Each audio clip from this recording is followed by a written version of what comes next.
स्वागत है JP sir के यूट्यूब चैनल प्रसाद राव जामी में।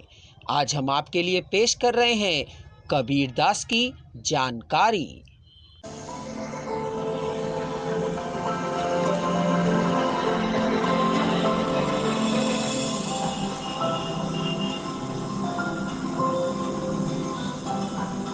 कबीरदास। इस हस्ती को समझने से पहले हम देखेंगे भक्ति काल। भक्ति काल को दो भागों में विभक्त किया जाता है। पहला निर्गुण भक्ति, दूसरा सगुण भक्ति। निर्गुण भक्ति के अंतर्गत आते हैं ज्ञान मार्गी मार्ग और प्रेम मार्गी मार्ग। ज्ञान मार्गी मार्ग के अंदर आते हैं अपने कबीर। प्रेम मार्गी मार्ग के अंतर्गत आते हैं जायसी। इसी तरह से सगुण भक्ति के अंतर्गत राम भक्ति और कृष्ण भक्ति। राम भक्ति के कवि हैं तुलसीदास, कृष्ण भक्ति के कवि हैं सूरदास।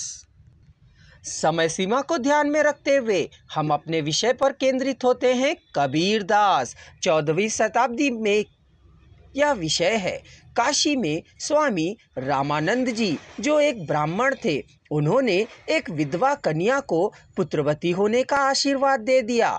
फल, विधवा कन्या ने एक बालक को जन्म दिया। लोक लज्जा के कारण उस विधवा स्त्री ने उस बच्चे को शिव के मंदिर में लहरातारा नामक तालाब के किनारे छोड़ दिया। उस बच्चे के रोते हुए आवाज को सुनकर नीरू अली बच्चे के पास आए और पूछा कि यह बच्चा किसका है। किसी ने जवाब नहीं दिया। नीरू समझा कि यह बच्चा अल्लाह की देन है। यह मान वह उसे अपने घर ले आया। नीरू की पत्नी नीमा बच्चे को देखकर बहुत प्रसन्न हुई। नीरू नीमा नामक जुलाहे का कार्य किया करते थे। उस बच्चे का उन्होंने पालन पोषण करने का निश्चय किया। बच्चा समय के साथ साथ बड़ा होता गया और कबीरदास बना। कबीर का जन्म काशी के सिही में संवत 1455 में हुआ। सन 1398 ऐसा भी कहा जाता है कि उस समय उनका जन्म हुआ। कबीर की शिक्षा दीक्षा एक प्रसिद्ध मुसलमान फकीर शेख तकी ने की। कबीर सिद्ध, नाथ, सूफी संप्रदाय के प्रभाव में पड़े।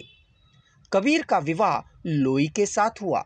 कबीर के 2 संतान हुए, पुत्र कमाल, पुत्री कमाली। कबीर स्वामी रामानंद से प्रभावित हुए और उनके शिष्य बने। नाथपंथियों से हठ योग सिद्धांत ग्रहण किया।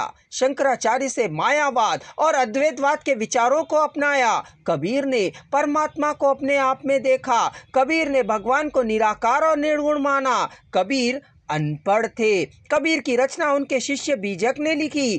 कबीर ने 809 साखी, 7 रमैनी, 110 शबद, 19 राग, 403 पद लिखे। कबीर की वाणी में भावात्मक रहस्यवाद की झलक मिलती है। सांप्रदायिक शिक्षा और सिद्धांतों के उपदेश साखी के भीतर दोहे में लिखा गया है।